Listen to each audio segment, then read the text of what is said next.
If you could get to like a nice baseline of feeling a little bit lighter and less bloated, I mean, how could that change your life?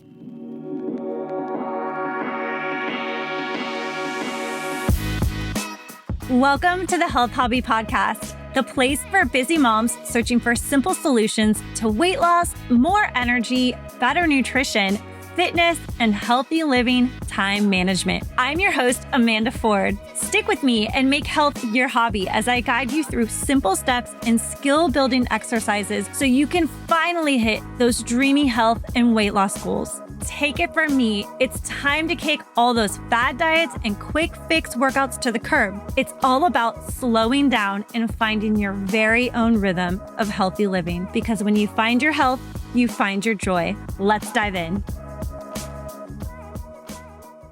Hey everyone, I'm Amanda Ford, the host of the Health Hobby Podcast and weight loss and nutrition coach for full-time working moms looking to lose 20 or more pounds for good.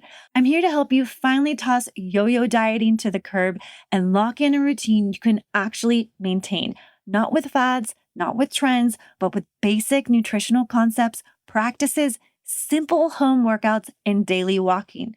I'm so glad to have you here. And if you're new, welcome. Click the like and subscribe button so you never miss an episode. Let's dive in. Hey friends, I'm sharing something super personal today. And for some of you, it might be TMI, so too much information, but actually I think it's information that's important to share to get my story out. I know there's other busy moms out there feeling the feeling of excessive bloating. I've alluded to having this challenge multiple times over many episodes, and I keep teasing that I'm making an episode about it. Well, here it is. And I want this to be a potential resource for solutions for you because living with excessive bloating is really devastating. It can ruin your quality of life. It's frustrating. It's confusing. It's just all around uncomfortable. And it can cause us to feel fatigued, depressed. Let's just talk about how we can start to resolve the bloating. And I know this is a little bit off topic from weight loss, but when we can capture a solution to reduce or possibly, oh my goodness, eliminate bloating for almost good, right? Even if we got rid of it for good, it's going to come back now and then, depending on what we're eating and a lot of other factors, sleep, hydration, hormones. But if you could get to like a nice baseline of feeling a little bit lighter and less bloated, I mean, how could that change your life? And I have really been on a mission to do that for myself. And I'm going to share my story and I'm going to share the process that I went through to get me to feeling lighter and less bloated. I would say I'm at like 90% better from eliminating bloat from my day to day when it was a daily struggle. So I know this isn't weight loss per se, but when we can get a handle on this, we can feel a lot more energetic. We can feel more motivated and not so sluggish and bloated. And when we feel better and more motivated and more energetic, we can take more action. We will take more action. We'll be ready and excited to take more action in our weight loss journey. And when we're on a weight loss journey and struggling with bloat, that bloat can really skew our numbers, right? Like if you're doing your body measurements, you're like, I've been eating on track all week and I'm still feeling bloated and my measurements aren't going down. Well, it really might have to do with something you're eating. I mean, there's a lot of factors that we can talk about today. You probably are losing weight, but you need to handle this bloating situation. So I'm excited to actually talk about this because it's just been a really long struggle, a long road for me. It just is what it is. And I don't know if you can hear this, but the vacuum is going. My incredible son is doing his chores. So if you can hear the vacuum downstairs, I'm sorry. My mic is super sensitive. I just want to know if you're listening on YouTube, give this a like so I know that you have this struggle and you've been struggling. And make sure you get in the comments, share your story too. I want to just help you along. if you see someone's comments in there that you're like, girl, I can help you, or you can do this, let's create an environment of support. And every time moving forward, I create these episodes, I'm going to ask us to do that. So I hope today's topic is something that can really be beneficial to you, and make sure to save this because I'm going to talk about different paths that you can take to hopefully remedy your bloating. Today, I'm going to take you behind the scenes for what living with excessive bloating has been like for me and what it finally took for me to make life-changing adjustments to get rid of the frustrating, stubborn, what is going on with my body bloating. You're going to want to stick around until the end because I'm going to be sharing my exact supplements that I take for bloating and a few other easy hacks that you can keep in your back pocket to finally lighten up and hopefully eliminate your bloating for good. Now, let's get into talking about bloating. Before we get started, though, it's really important for me to pause for a moment and say, if you experience severe and excessive bloating, uncomfortable bloating, not just the occasional bloating because maybe you ate too much popcorn at the movie theater, but bloating daily, consistently, that it's really putting a bit of a tinge on your quality of life. If that's you, I really want to encourage you to see your healthcare provider and check in with them and discuss what could be going on. Constant bloating can be a sign of very serious medical conditions.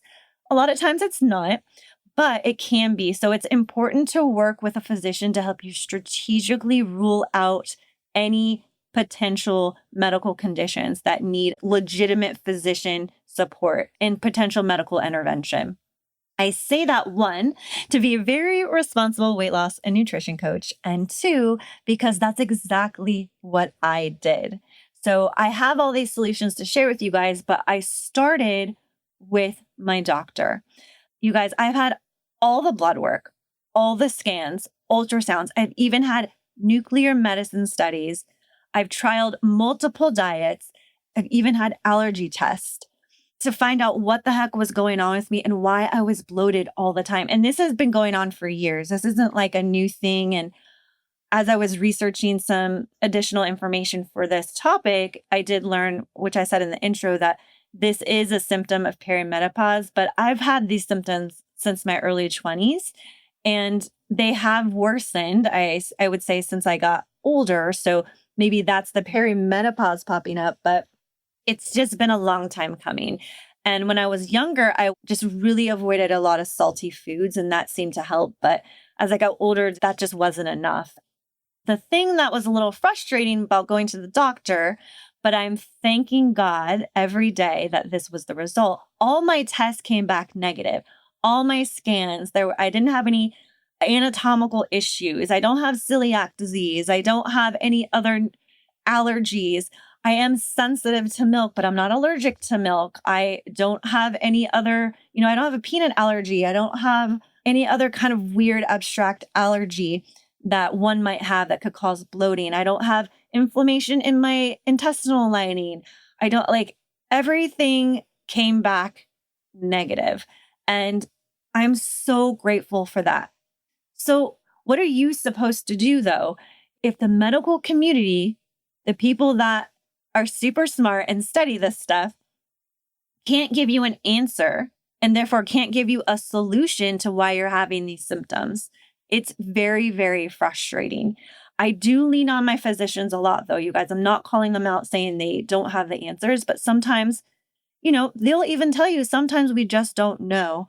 And when that happens, this has happened to me a couple times, I really had to take the symptoms on for myself. So I knew that I didn't have cancer. I didn't have anatomical issues. I didn't have allergies.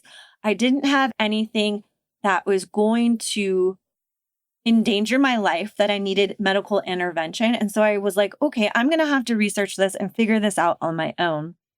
Well, today we're going to dive into this and I'm going to get you the key elements to consider to finally getting rid of your bloat for good. But again, I just really want to stress this is just information that you can consider for yourself. It is not a prescription for me. I am not a physician. I'm not a registered dietitian. I'm not a functional medicine physician. Go see your doctor first. Okay. I think I've hammered that home. However, what are you supposed to do, right? You're feeling stuffed in your clothes. Sitting can even be uncomfortable. You're crouched over, you're feeling bloated and like literally like a stuffed sausage. That's what I would feel like. It was so terrible. It was the worst, you guys. But first things first, a really quick tip before we go into all these other elements. I want you to become very curious about what you're eating. And you can do this on your own, perhaps while you're waiting for your appointment with your physician, because God knows how long that's going to take, right? So take what I say as my experience only and not a recommendation. These are just ideas for you to consider to help reduce your bloating today while you wait for your appointment. But let's talk about when I first checked in with my doctor. I went to my family practice physician and he retired. I'm so sad. He was just one of my favorite people on the whole planet. I actually used to work with him in the operating room too. So he was a colleague at one point, but I told him, I was like, look, this is getting out of hand. I don't know what to do. And he said, okay, well, let's get you in with a gastroenterologist. That's a GI specialist, someone that specializes in gut health. But while you're waiting for that appointment, I want you to try this one thing. And that was an elimination diet. So, an elimination diet is a diet not for weight loss, it's more like a self experiment. In an elimination diet, you remove a certain food or groups of food for a length of time. You record and observe and assess if you have symptoms during that time. So if you do, then you can consider that food or those groups of foods as one of the causes of the bloating or the cause. If you continue to have the bloating during that elimination diet phase, then you can start eating those foods again and do the experiment again with different foods or a different food group. So it's definitely controlled, right? It's like a science experiment. Think about the scientific method. You have to have controls.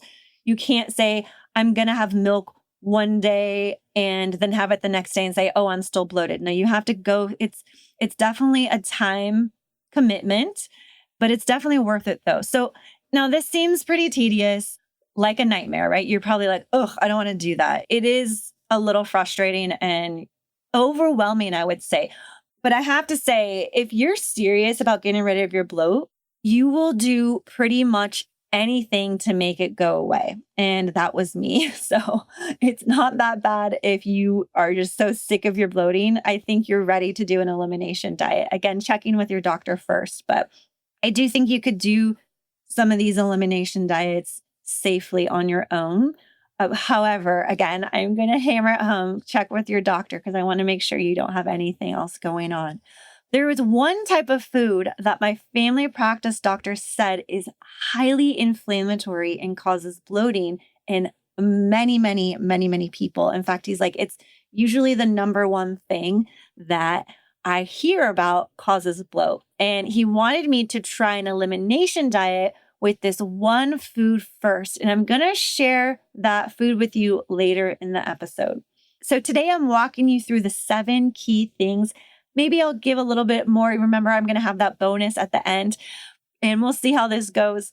I usually have a really tight outline and this week has been kind of all over the place. And so I'm kind of winging it. So we'll see. You might get a little bit more than 7. We'll see. But we're talking about the key things I've changed and that you can consider changing that made the biggest difference in reducing bloating for me and hopefully will reduce bloating for you. Now, I'm not one of those gut health know-it-all influencers at all. I simply want to share what worked for me so you can figure out what works for you. If you have a solution that worked for you that I didn't talk about today, put them in the YouTube comments. I mean, this is an open conversation. Let's help each other, you guys.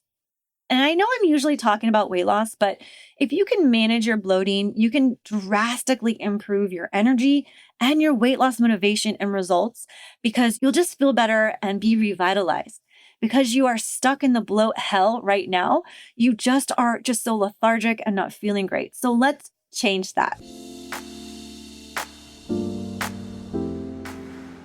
Let's talk with one of the first key elements to blasting bloat. And these things aren't going to be super novel. There might be some things you don't know about in here, like the supplements that I take, but let's just start out with something really basic. Water. So, how much water are you drinking? Are you hydrated? Most people are not hydrating enough, and most people are drinking sodas all day, coffees all day, sweetened teas all day, energy drinks. These do have water. They offer some hydration, but I'm talking about plain water, you guys. We need to think about drinking more water. This is such a simple one, but so powerful. I started drinking way more water, like constantly. I have an app called the Water Llama app. I'm not affiliated with them. I am absolutely obsessed with it. I share about it all the time now because I love it. It's a water tracker. It's actually more than a water tracker. It's a hydration tracker because it asks you what you had, what beverage you had, and it calculates the approximate amount of water in that beverage. So you don't feel like you're having to just drink plain water all the time. So I put my coffee in there, I put my protein shake in there, I put obviously plain water. And if I drink sparkling water, I also put if I have an alcoholic beverage in there. Guess what happens when you put that in? It minuses your hydration. And energy drink too. You need to think about how much water you're actually having. So get a water tracker, get the Water Llama app. I'll link it in the show notes so you can just grab it easily for your phone. But it's so helpful and so simple. It's free, it's safe, and it's something we just need to be doing anyway. So staying hydrated helps flush out excessive sodium. It eases digestion and reduces water retention, i.e., bloating. It keeps you flowing, no pun intended. I aim for at least half my body weight in ounces daily and more on active days, right? So if it's hot outside and I'm going for a run or something, or I'm doing a workout, obviously I'm going to drink more water. If you're bloated and not drinking water, this is one of your go to fixes. Like right now, you can do that safely. Upping my water intake was a significant game changer. Drinking more water helps with flushing out toxins and with digestive flow. And when we have a slow digestive tract, this is another place where you can get bloating symptoms. So I have a super slow GI tract. So this is one of the reasons I am bloated all the time. I don't even want to say this word, but I am constipated a lot. If I am not drinking enough water, this becomes extremely difficult for me. And I become bloated. I become stuck essentially. And having that water, having a nice just input of water. And in the hospital, we measure this as output. So you're going pee, the nurses measure your output and your bowel movements. When we have a nice flow, that's actually something they track when you're hospitalized. It's that important. So drinking water can help with that. Obviously, the input to get the water in there, to get your metabolism going nice and smooth, to get your cells nice and happy and hydrated so they can function properly and pull out the toxins that are keeping you feeling bloated, and also help you have more bowel movements throughout the day, which can really, like, if you can get in a regular routine and you're like me and it's difficult, it's a game changer. So water is so powerful. And I wanted to start with that one because it's so simple, it's safe, and most people are just living on coffee and energy drinks and really just dehydrated. And water is life, you guys. So think about how much water are you really drinking? And yes, I carry a big water bottle with me everywhere. It's like attached to me at the hip, like my baby was. It's pretty big. It's a 64-ounce bottle of water, one of those hydro flasks. It's quite large, but hey, I get some. It's kind of like having a mini strength training routine as I carry it around town. But it helps me remember, like, if I at least drink these 64 ounces, I've done good. I try to drink much more than that throughout the day, but it's nice just to have it with you all the time. So, really quick tips on drinking more water. Like I said, get something to help you track. Tracking helps you stay accountable to yourself and helps you see actually how much you've had. And why I like the Water Llama app is that it uses other beverages to help you see how hydrated you are. So it's not like you're forcing yourself to drink so much plain water, which can be very difficult for people. A lot of people don't like water, it's too plain. Okay, add some lemon, add some fresh fruit to your water. That's a really fun way to enjoy water. I love cucumber in my water. It is so delicious and refreshing. It's summer right now. Cucumber water, it's like you're at the spa. Even sometimes if you put some fresh herbs in your water, it can be kind of fun and different. But also using an app like Water Llama can help you see what beverages you are drinking that are helping you stay hydrated and are also pushing you to be dehydrated. The other thing you can do is, like I said, carry a water bottle with you at all times. You don't need a 64-ounce jug like I have. I know that's quite large, but having water in your car ready for you all the time. And that what I like to do is keep that water. That's your car water. Like don't take it out. Keep it fresh, fill it up every day. That's your car water. Same for your office. Same for when you're at the grocery store, maybe bring a smaller one with you in your bag. So just always have water with you all the time. If you go out to eat, order water first. If you want to have a soda with your cheeseburger and fries, which is like such a great, delicious, all American food. It's fun. It's like a treat for me. We should be able to have those things once in a while. Have a bunch of water up front first. That's always my recommendation. Same when you're eating at home. Have water before anything you eat. So when you wake up in the morning, the first thing that you should do after you go to the bathroom or whatever your morning routine is, the first thing you should put in your mouth is a glass of water. If you think about it, you've had no water for almost 8 hours. You've had nothing. Your body needs fluid. So that should be something that you can do. You can add it to your morning routine before you have your coffee. Before you have your coffee. Have water with your snacks. Have water with your dinner. Just always have a glass of water with you. And hey, if you don't drink it all, it's fine. But just even having some sips is probably more than what you're doing now. So I don't want you to have to do a huge overhaul just to drink more water. Just think about one or two of those tips that seems like something you could implement right now that seems easy for you. So drinking more water is the number one tip I can give you up front that's safe and accessible to help eliminating bloat. Step number 2, or consideration number 2 to eliminating or reducing consistent bloating. Now, what I told you just a moment ago that I went to my doctor and he was like, I need you to do an elimination diet with this one food. This food is really troublesome for a lot of people. He notices it throughout his career with his patients, and that food is dairy products. And I love cheese, you guys. I don't like drinking milk per se, like by itself. I don't even really dig on cereal that much because I don't really like milk. But I like ice cream. I like cheese. I like yogurt. All really actually good for you in the right portions, but they can really cause our gut to get inflamed and upset and bloated. So, dairy is one of those maybe or possible for sure culprits over the years that people can really start to become sensitive to as they age, or you might have had a sensitivity your whole life. I've really been sensitive my whole life, but I just don't have that much of it. So I was thinking like, well, it can't be dairy because I don't have that much milk or cheese all the time. Like I really eat it in minimal amounts already.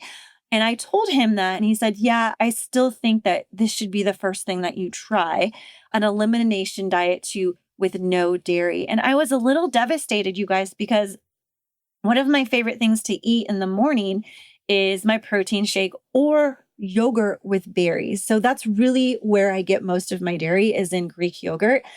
And it's such a great protein source. It helps you feel full. It doesn't make me feel bad per se, but he's like, we got to see if this is triggering you. So that and the cheese and everything else. So think about where you're getting dairy. And just remember, it's not just plain milk. So are you using creamer? Are you using half and half?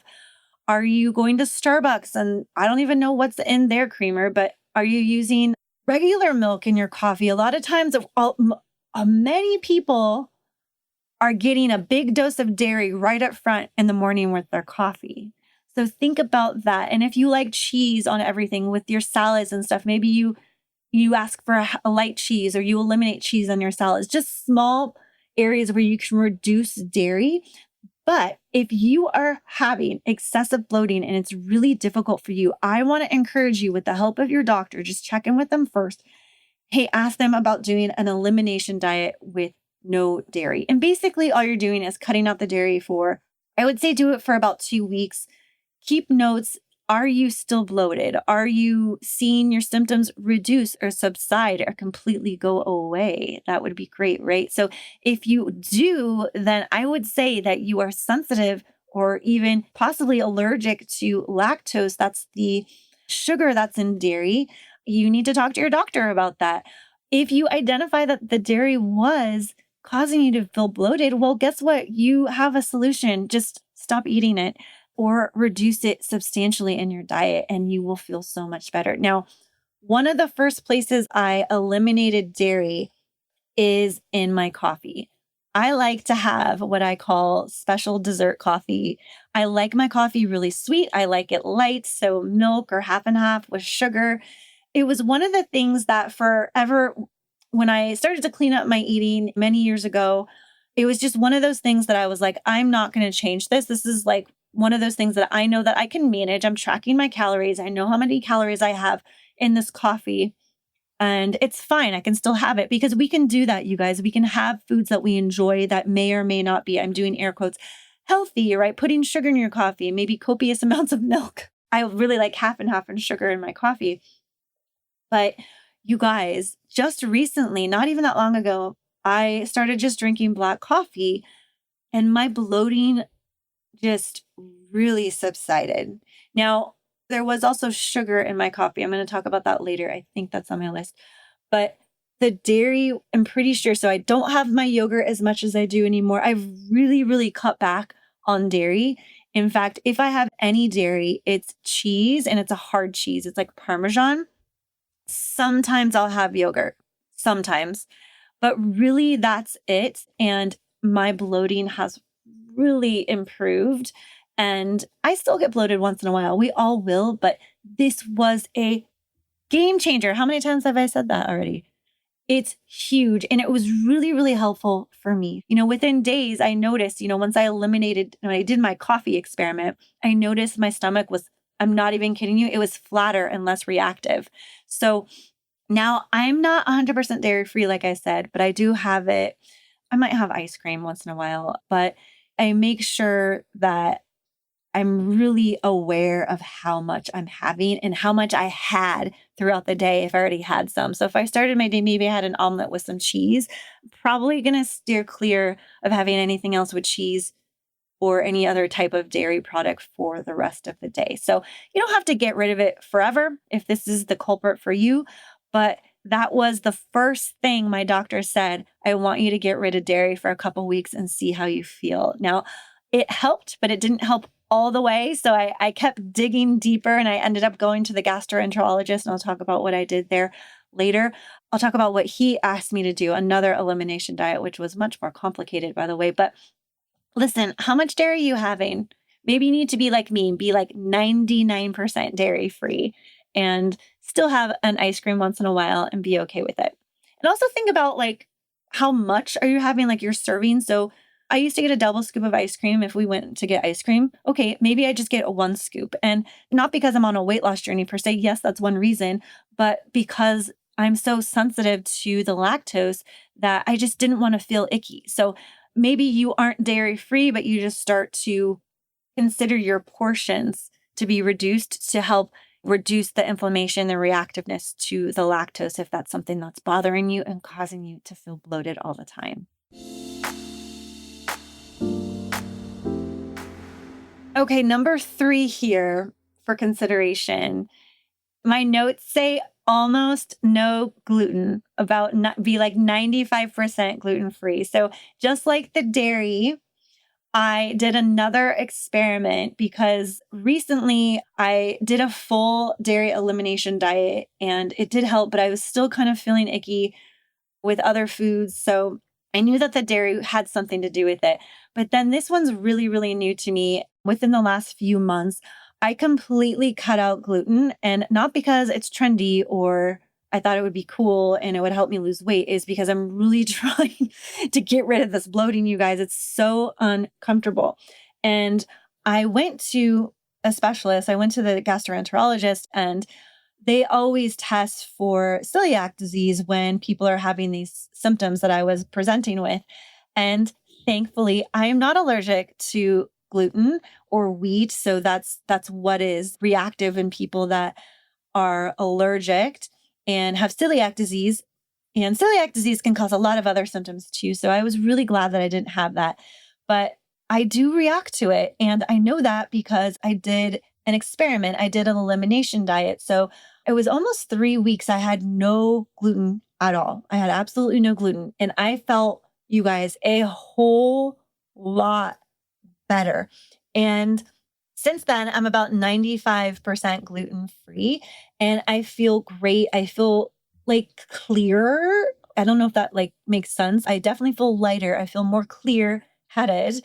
I feel like my gut is clearer, like more clear. I don't really have the right adjective to describe it, I guess, but definitely less bloating, less brain fog.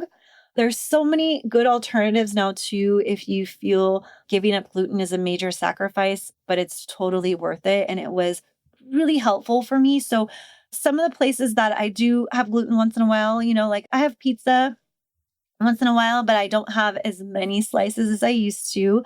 Sometimes, if we go to a restaurant, especially around here in Sonoma County, we have a lot of pizza places that do gluten free crust. If I make pasta for dinner, which is usually on the weekly menu, my kids love spaghetti. I really measure out how much I'm having. I either will have none and I like to eat the meat sauce on the side with a salad. That's really, really good. So I'm just not even having the pasta altogether. But if you don't want to get rid of it, some things you can do is start eating sourdough bread. That's less reactive in the gut if you really like to have bread. Also, you can really just eat higher quality products that have gluten in it. So I'm just thinking like pastas and bread. So you want to get organics, you want to get maybe something that's from a whole wheat, just get higher quality ingredients. But the thing about gluten is that it's in stuff that you don't think of. So like every time I think about gluten, I think about wheat products like beer, bread, muffins, pastries, flour-based stuff, pasta, but it's in a lot of stuff for thickening agent and a lot of other reasons. So in our commercial foods, it's just like in everything. So you have to start reading your food labels, which is a good practice to be in anyway. So I know this is a weight loss podcast. And if you listen to my episodes back, there's 2 episodes on clean eating. Make sure to eat those. But I really hammer home the importance of reading your nutrition labels because if you are having, first of all, I want anyone who's listening to this to clean up their eating. I really encourage you to do that. What I mean by that is eating more whole food stuff that is not full of additives, dyes, and whatever chemical I can't pronounce. I don't want to eat that stuff. All that stuff could be the culprit of your bloating, first of all. But if you're thinking about going 95% gluten free because you're not allergic to gluten, because you know that because you went to the doctor, or you're just considering it to do a little experiment on yourself, you need to read the labels. So if you're into cereals, if you're into your salad dressings, you got to be careful. Okay, pasta sauces. If you make your stuff from scratch, you will have control over this too. So that's another tip that you can do to reduce your gluten and eating less processed foods because it's literally in everything, stuff that it doesn't need to be in. So like tomato sauce. Why? Why? I don't understand. Food industry, why are you doing that? It's tomato sauce. So just flip over the labels if you're getting something that's pre-made, pre-packaged for you. Most of the time, things nowadays say gluten-free on the front, which has been very helpful for people who do have celiac disease that need to avoid it literally like the plague because they will be extremely sick and reactive if they have it. But if you're doing this and you don't have celiac disease and you're just thinking about reducing your gluten, you still need to take the same actions and read the ingredients or make the foods yourself. But some of the big culprits for reactivity in the gut that cause bloating are beer, flour, wheat products, beer, breads, pastries, pastas. So those are easy things that you can reduce. You don't have to eliminate, but if you're going to do the true experiment to see if gluten is one of those things that's really causing you to feel bloated, you want to eliminate everything for about 2 to 3 weeks-ish to see if it is something that is causing you to be bloated. So join me in my 95% gluten-free lifestyle. It's been really, really helpful. And I don't really feel too deprived Without it, like I said, I have it once in a while, just like I do with milk products, dairy products. So it's not a complete removal from my life. It's just very small amounts, and I'm vigilant about what I'm eating. So I want you to get curious about what you're eating because food is our fuel. Fuel is literally what keeps us going. So if the food that you're eating is causing you to be reactive and causing you to feel bloated, something's wrong. And you have control most of the time, unless you have a condition that you're going to work with your doctor to really help yourself come out of that and feel a lot better. So think about what you're eating. Gluten and dairy are huge culprits when it comes to bloating. So really, really start to think about if you can reduce or eliminate either or both of those in your current eating routine to help your bloating. The next nutritional item for consideration is added sugars. And I'm going to say added sugars and additives. And I alluded to that in just a minute ago when I said, hey, I need you to be flipping over your food and reading the ingredients list if you're considering, especially too for the dairy. I should have said this. There is dairy in a lot of prepackaged foods too, stuff that you just wouldn't expect for a thickening agent or for flavor. So you need to read if you're trying to go totally dairy free and gluten free to do your little elimination diet experiment to see if those are the things that are triggering you.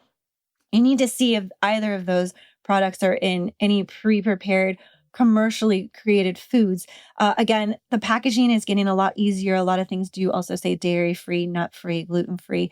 So it should be easy for you, but you do need to get in the habit of looking. So, same thing here added sugars, excessive sugars. Now, I shared that I used to put sugar in my coffee. That was something that I was like, I'm eating healthier, I'm eating cleaner, but I'm having my morning coffee, my fancy dessert coffee. It's something that I love.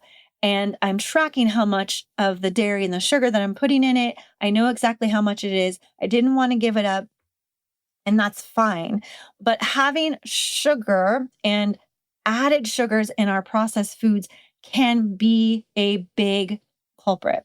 I cut out added sugars and the trendy healthy sugars like stevia, monk fruit, even monk fruit, erythritol, and even gum that has like sugar free gum all that sugar substitutes or safe, healthy sugars that they're like, yo, it's just from the plant. Well, regular cane sugar is just from a plant too, you guys. So come on.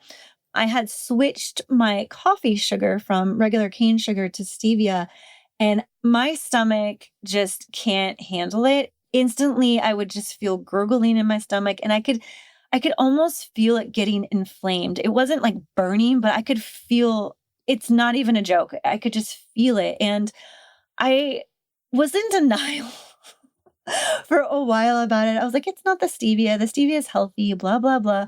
But I know that when I have gum, that sugar free gum, or a lot of gum has sugar substitute in it or stevia in it. And even my protein powder, a lot of protein powders have stevia in it. I get the same sensation, and I knew it was the stevia. So, no more stevia in our house. In fact, my husband cut it out too.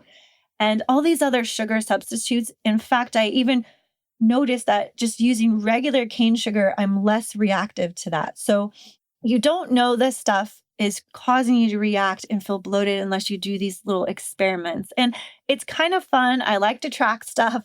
Again, this is my hobby. That's why I call the podcast the health hobby. I do this stuff so you don't have to. But if you're really serious about getting rid of your bloat, you can't do the no sugar, the no gluten, the no dairy all at once. It has to kind of be one at a time. So it does take time to go through this because if you do them all at a time, you're not going to know which one is causing you to be reactive. Now, eventually I got to the point where I was like, okay, these things, I'm starting to get a list of things that I'm reactive to, but that's okay. I still eat really delicious food and you learn to work around it. But I just wanted to call out, start looking at your foods. Try to reduce anything that has added sugar in it. It's okay if it has sugar in it. We don't want added sugars. Like, why do we need that? We don't need that. Try to reduce having these sugar substitutes or these healthy sweeteners like stevia. They can be really upsetting to the GI tract. So these things left me feeling so bloated and gassy. I would even get a lot of heartburn and epigastric pain. So that's like stomach pain. So totally eliminating these things for a few weeks. And I found that like the gluten and the dairy, they were contributing to my bloat and a little devastating, you guys. Like I'm starting to get a list of things here, like I said, but so pretty much the only thing that I have left that I have this stevia in is my protein powder. And it's been okay. I said with the gluten and the dairy, sometimes it's the amount of something that is causing you to react. So before I was having stevia in my protein drink and in my coffee. And if I was having gum for the day or if I had an iced tea, I would put stevia in it. And I may or may not have had a protein bar. A lot of the protein bars out there, these nutritional bars, they have stevia in it. I was having this throughout the day in small amounts and it was just building up. So again, sometimes we don't need to fully eliminate things, but we need to just kind of be vigilant about how much of something that we're having. And it was really causing me a lot of bloat and uncomfortable feelings, you guys. So it's something to think about. Regular added sugar, let's not talk about the healthy sugars, can help with bloating too. So having too much sugar, it can be reactive in your body. I know yesterday I was at a reception for, unfortunately, a funeral.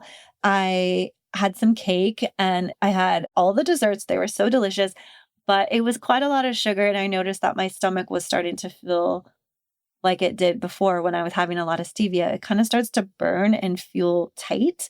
That's your body talking to you. Now, it doesn't mean it's bad for you.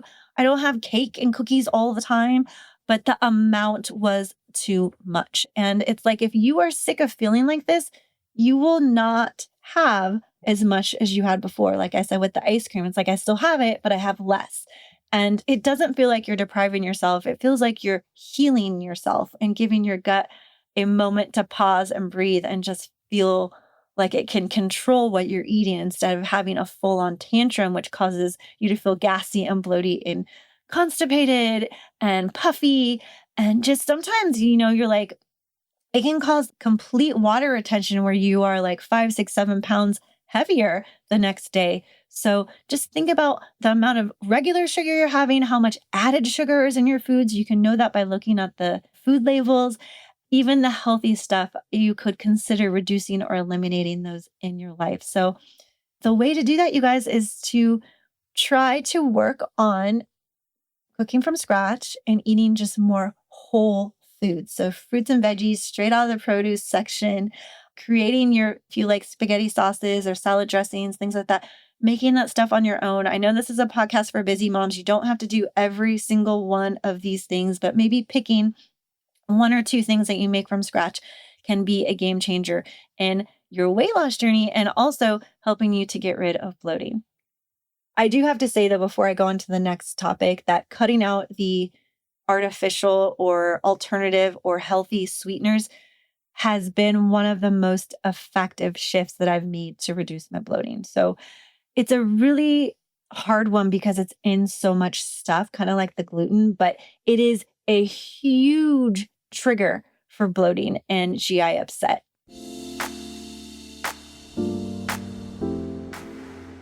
All right, this one, I always get hesitant to talk about this one. I think it's because it's kind of like deep for me. I don't know, but let's talk about alcohol. Okay. So, again, I don't like to say we shouldn't have anything.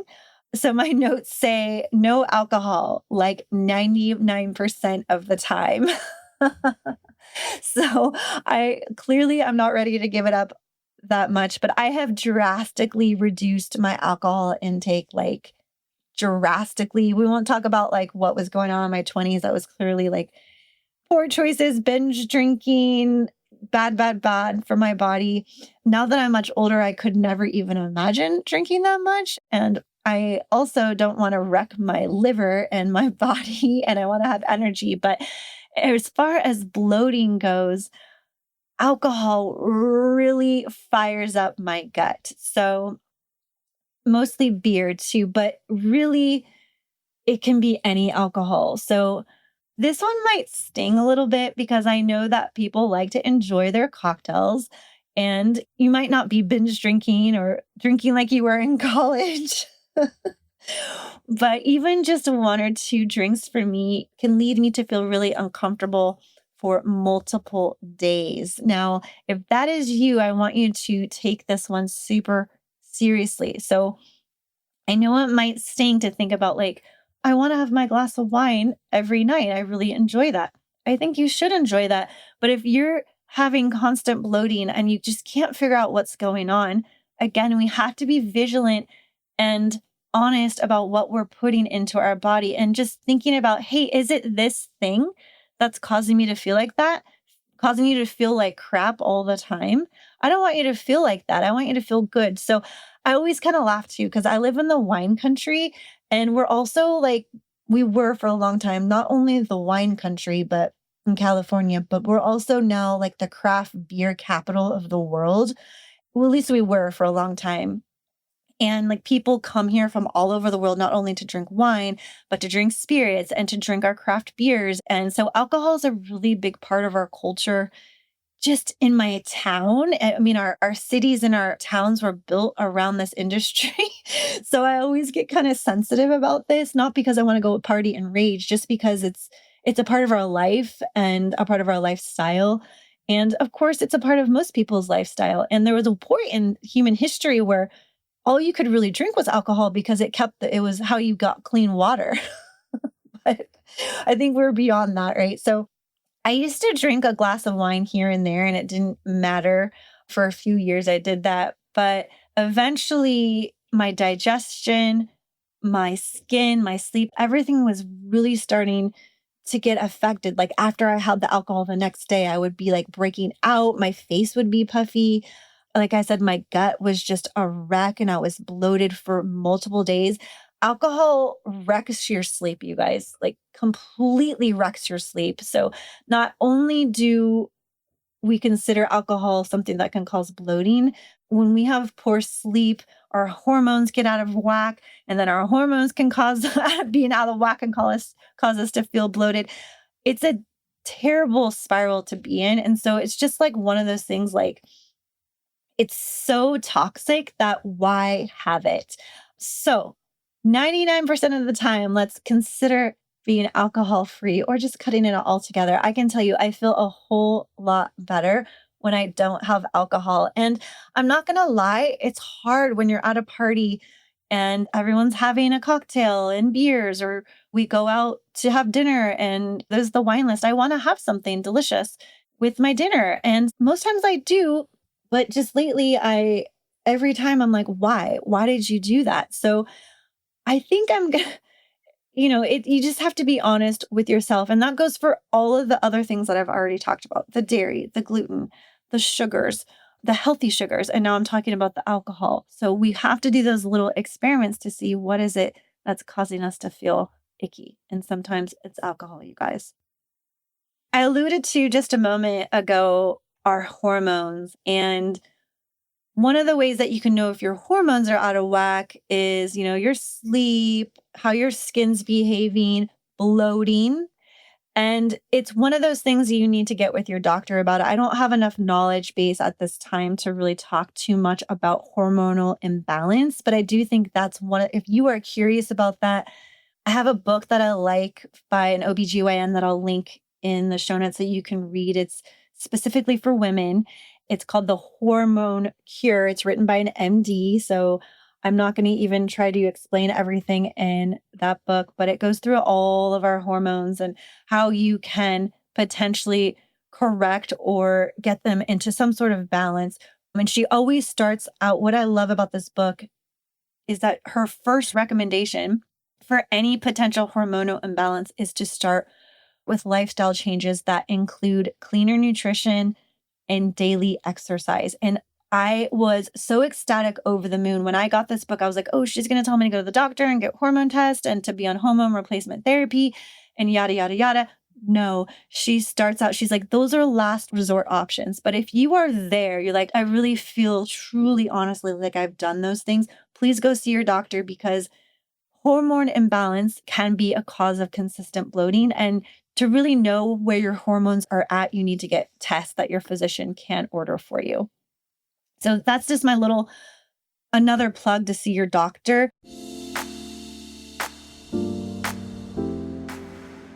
But these next thing is one of the things that the doctor in the book, the author of that book, she recommends, and that's daily movement. And I'm always talking about daily movement.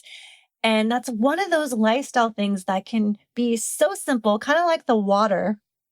So simple, it's accessible. It doesn't have to be a crazy CrossFit workout or like a 26-mile marathon run every day. It doesn't have to be that intense. In fact, it can be very gentle and simple, but moving your body every day is one of my favorite recommendations to get rid of bloat or help reduce bloat like substantially. And I mentioned earlier, if you are feeling constipated, which leads to feeling bloated and stuffed, like you're a stuffed sausage and like just fat and heavy and lethargic, daily workouts, daily movement will help with your regularity. And I know this is a TMI, but I just want to share this. Like if I miss a workout for any reason, my GI tract gets out of whack that day. Your GI tract is also very susceptible to routine. So if you work out every morning and you start to get really routine bowel movements, and your body will expect that to help it to keep going. So your gut is smart and it's basically telling me like, hey girl, you need to go move. Otherwise I can't move.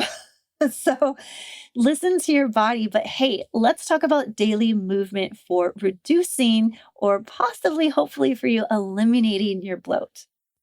Daily movement or fitness workouts doesn't get enough credit when it comes to reducing bloating. I feel like everyone's talking about special drinks and supplements and what to eat. Like the laundry list of things, hormones that I just went through, through this whole podcast. But when I started with talking about water, it was just like such an obvious, simple thing that you can do. So that's how I feel about daily movement. So ask yourself, am I moving daily? If you're following me, then I hope you're using my just three workouts for busy moms. It's 3 workouts, 3 days a week. It's 3 moves, 3 sets in each workout. Super simple. You can get it done in 15 minutes. But even just that quick workout can help with your bloating. And I am not kidding you. Or if you follow me, you know that I go on a 2-mile walk every day during my lunch break. That is crucial to my bloating reduction routine. So it doesn't have to be insane workouts, even though I want you to be following my programs because I want you to feel good and strong and sexy and revitalized. But just moving more just with walks can bring those good feelings to you and those really great, revitalized, motivated, and light feelings, energized, right?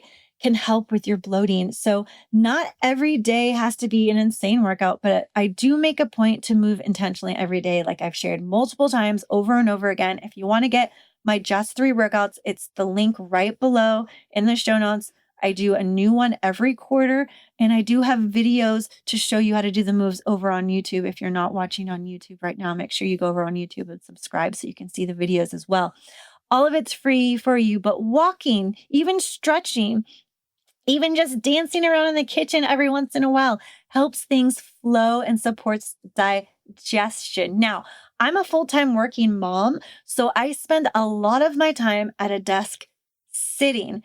This is a total bloat trigger. So you don't necessarily have to be sitting at a desk, but maybe you drive a lot. I also I commute. So I'm commuting a total of an hour. That's an hour of just sitting in the car. That's a bloat trigger for me because I'm just stuck in the same position. So consider how much you're moving every day. If you're not quite ready to take on workouts yet, think about how can I get more steps in? Where can I plug in more walks? Park far away at the grocery store, take the stairs at the office, or if you're going to visit someone at the hospital, take the stairs instead of the elevator. The parking lot thing and parking far away is probably the easiest, most accessible thing for people if you're not ready to just like commit to going out on a walk. But just, after dinner, go for a walk with the family. It doesn't have to be long. Just take a lap around the block. Our block is pretty small. It takes maybe about 5 minutes to walk around it. And that's better than nothing. consider and really get honest about how much you're moving because this is a simple, free, and accessible way that you can absolutely start getting rid of and reducing your bloat for good. Okay, ending with this one, and make sure to stick around because I'm gonna make sure to keep sticking around because I'm gonna give you some bonuses here at the end, here in a minute. But this last one I want to talk about is supplementation. And before I talk about supplementation, I will, for the 100th time, remind you to please check in with your physicians before you start considering taking any supplements whatsoever. I don't know who you are listening to this. Hey, girl, let's be friends. How are you? But I don't know if you take medications. I don't know if you have other conditions or if you're pregnant, if you're breastfeeding. I mean, all types of things that I wouldn't know about. I am not qualified to recommend or to prescribe you specific supplements, but I'm going to share that considering supplements, talking to your doctor first, can be a huge help on top of doing, a little experiment with your nutrition to help reduce bloating. Now, I have just recently in the last 2 months implemented a supplement routine that has totally changed my life. I'm going to share with you what that is later at the end of this episode. But again, make sure you talk to your doctor first. But supplements can be beneficial, and not all supplements are equal. For example, you can get a multivitamin at Costco, you can buy a multivitamin. I use pure encapsulations to order all of my supplements. They are quite pure and they go through a high quality testing process. There isn't a ton of oversight by the government in quality assurance when it comes to supplements. So you need to really be careful when you're buying supplements. I have a great app that you can use to scan your supplements. I'll put the link in there too if you're curious about high quality supplements. This app is free. And if you're new to supplements, it's definitely going to be a game changer to you. But let's talk about this. I don't go overboard in supplementation, but I have a few key ones that support my digestion and reduced inflammation in my gut. So I'm going to talk more about them here in a sec. But one of the big ones for me was magnesium. And magnesium's, if you're in the health and wellness space, magnesium's really a big one right now, especially for women. A lot of people are deficient in magnesium. And you won't know that unless you test. So, another reason to go to your physician. But magnesium is really helpful in promoting regularity. So, if you were to get milk of magnesia, that is something you would get for over the counter to help with constipation. Magnesium. So it's something really simple to consider. Please check with your doctor, but it helps with regularity, i.e., constipation, reducing constipation and keeping you on a regular routine with your bowel movements. And there's some other really incredible supplements that I'm going to share here at the end. But I think magnesium is one of the ones, especially for women, because like I said, it's I hear it all the time. I've actually experienced this myself, and my labs did show that I was a little deficient in magnesium. So, adding magnesium into my routine has been really helpful in reducing my bloating and helping with a bunch of other symptoms and making me feel energized. Magnesium also is good for sleep. So, again, if we're getting good sleep, our hormones are happier, then we can be reducing bloating from a hormonal perspective.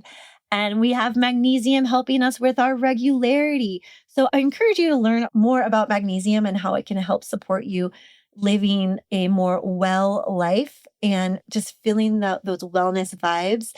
But it is huge. So, magnesium was my number one supplement to share with you. And please check with your doctor before taking any of the supplements I'm going to talk about, but really, really important. And I just feel so much better with this supplement and all my other supplements. But think about things like that. If you've tried everything and you're not into hormone replacement therapy, you guys, I don't like taking medications. I don't.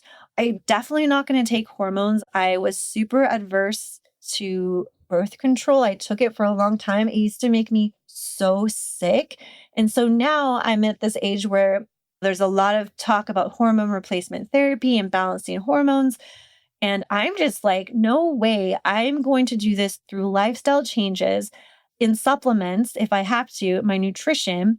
And the cool thing about me saying, hey, think about taking a magnesium supplement. Well, how about you do this? I want you to research foods that are high in magnesium, and you can implement those into your daily routine. So if you're like, I am just kind of uncomfortable with supplementation right now, well, the cool thing about supplements is that they're not medications, they're concentrated elements and vitamins for us to take in a capsule form. But we essentially can get all these things from our food. So high magnesium foods are things like buckwheat, pili nuts, I don't know what those are, bananas, natto, oatmeal, spinach, pumpkin and squash seeds, cashews. I love cashews, trail mix. So just nuts, seeds, turkey breast, huge. I eat so much turkey breast, you guys. Almonds, ribeye filet, delicious. All that stuff is so good. If you implemented one or two of those things in your regular eating routine, you would be working to increase your magnesium intake without even taking a supplemental pill. So that's what I love about supplementation is that all these things we can really work to get through our food instead of having to spend a bunch of money on extra supplements. Okay, you've stuck around to the end. And so far, we talked about how drinking water can help reduce bloating, taking some supplements. We talked about magnesium, ditching dairy 99% of the time or for good. Same for gluten, moving daily, eliminating and reducing sugars and healthy sweeteners, and minimizing or eliminating alcohol. 7 things that can help you reduce or eliminate bloating. Now, remember, a lot of those things you're going to have to do as an experiment and see if it's one of those things. And I just realized I didn't share. I'll give you another little behind the scenes. So, when I saw my gastroenterologist for the first time, he said, I want you to try a FODMAP diet. FODMAP is one of those elimination diets. It was created by a physician and registered dietitian.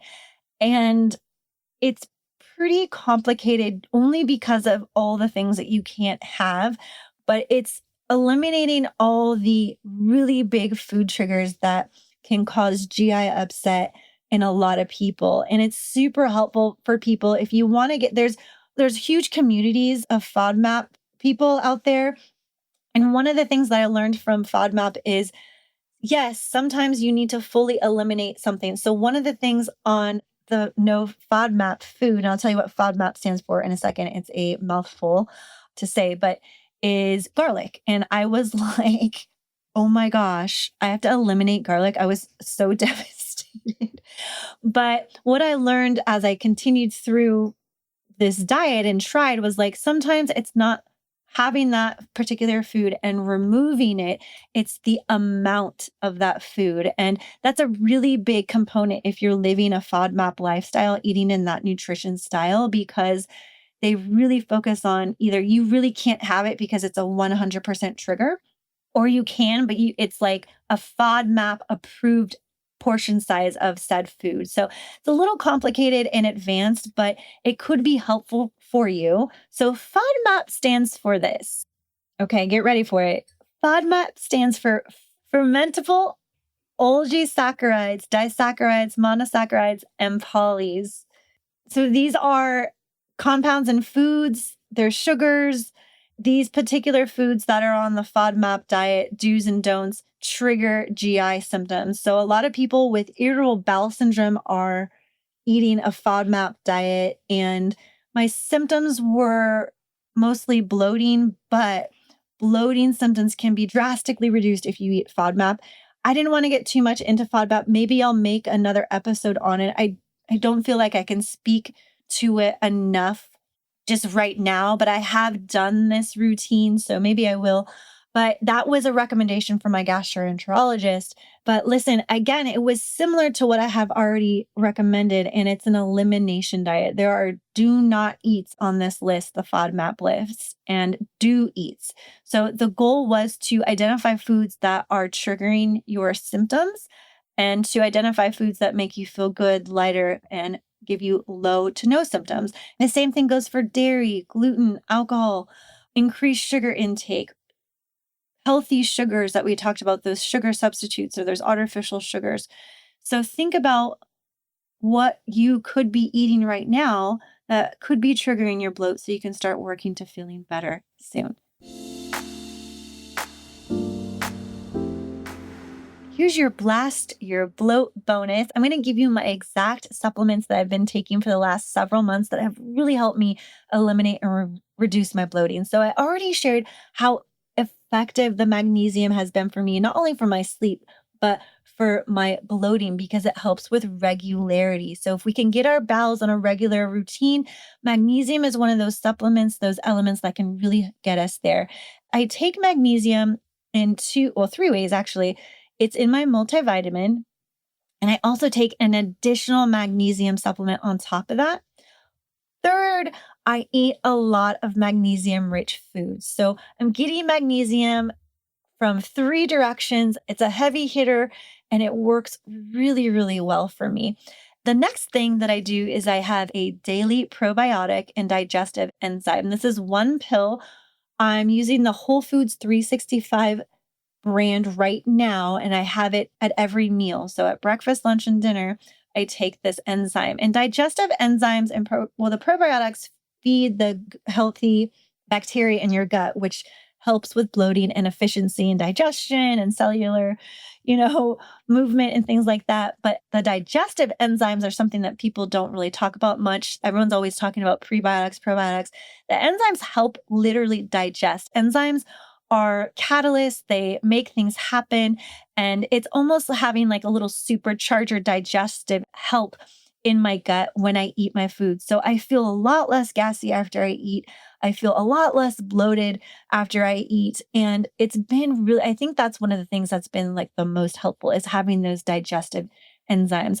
Also in that same supplement is ginger. So ginger has a calming effect on the stomach and it can help with gas and bloating. And finally, something we can all easily incorporate is peppermint tea. So peppermint tea helps calm the stomach just like the ginger. It helps reduce inflammation. It also helps curb cravings. It's been thought to help trigger the fullness hormones. So your body's like feeling full faster. So I have peppermint tea once a day. I have it hot or cold, and it's just quite good and it's delicious and it's refreshing. So I drink an organic peppermint tea to help my bloating. So as a recap, I do magnesium, a daily probiotic and digestive enzyme with ginger, and peppermint tea. So that is my bloating stack, supplement stack. And if you're considering using any of those, just ask your doctor first. I think the tea you could implement on your own without being too worried, but I don't know what you're allergic to or whatnot. So always just check with your doctor. I hope this episode was helpful for you. If you're thinking about like, that was a lot of information, I'm a little overwhelmed. I just want you to take one or two of the things I talk about. And I kind of feel like take that into every episode. I talk about a lot. Sometimes they're heavy hitting with information and you're like, oh gosh, I want to do all those things, but it seems overwhelming. Just pick one or two.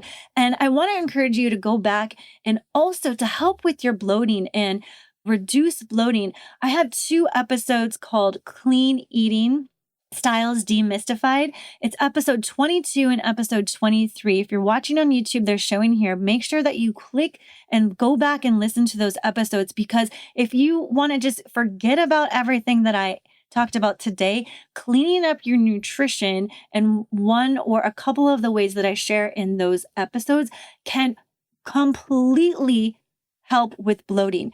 It's all about nutrition, you guys. I always feel like when we are stuck and in these weird symptoms that most of the time, unless it's a true medical emergency that we need treatment, medical intervention, we can start with nutrition to really see if we can get out from under this rock that's holding us back. So if it's our skin, if it's our bloating, like we talked about today, if it's our sleep, if it's our moods, think about and tap into what you're eating. So go back and check out episode 22 and episode 23 to help you clean eat, demystify your clean eating, and get you on the health hobby feeling good wellness train. Thanks for being here, you guys. Catch you on the next episode.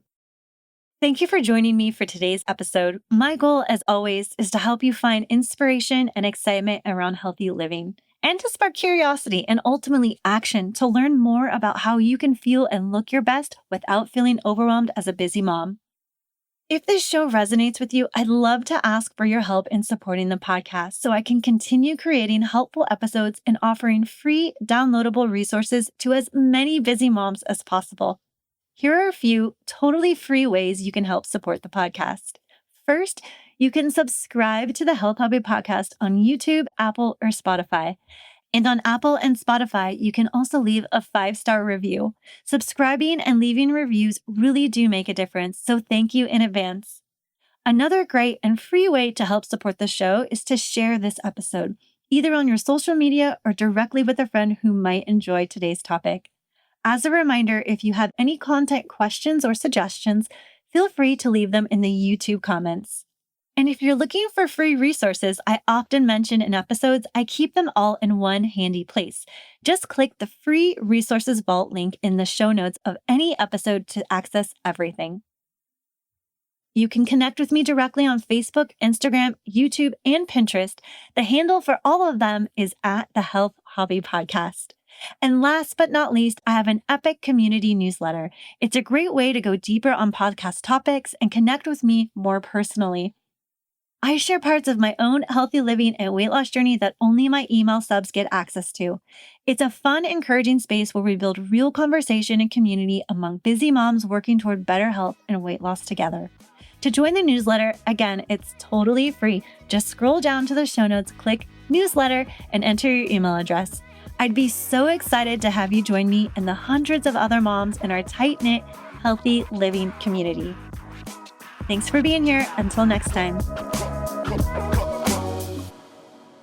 Hey there, me again. Quick disclaimer. Here on the Health Hobby Podcast, I share tips, insights, and ideas to help you on your weight loss and fitness journey. But I'm not your doctor or your personal health guru. Before diving into any nutrition or fitness plans I talk about, make sure to check in with your healthcare provider. They know your body best. Think of this podcast as your cheerleader in a place for healthy living idea inspiration, not your prescription pad. Stay safe, stay smart, and let's crush those goals together. Until next time.